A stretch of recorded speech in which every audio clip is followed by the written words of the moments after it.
Freedom of speech and expression মানে অনেকেই হয়তো ভাবে যে মুখে যা আসলো তাই বলে দিলাম, কারণ সংবিধানে লেখা আছে। কিন্তু এমনটা অ্যাকচুয়ালি নয়।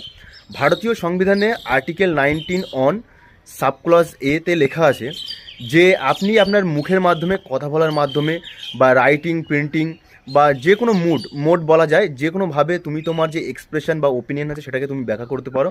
কিন্তু এটা মাথায় রাখতে হবে যে যা খুশি তাই বলা যাবে না, বা কাউকে ছোট করা যাবে না, মানে ডিফেম করা যাবে না।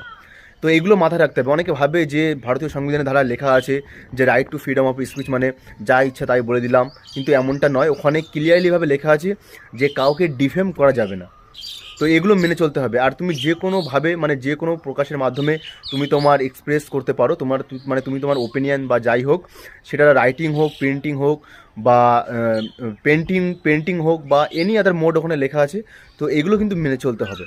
তো এই জন্যই ভিডিওটা করা, কারণ এটার মানে এটা নয় যে তুমি যা ইচ্ছা হয় তাই তুমি মানে বলে দিলে।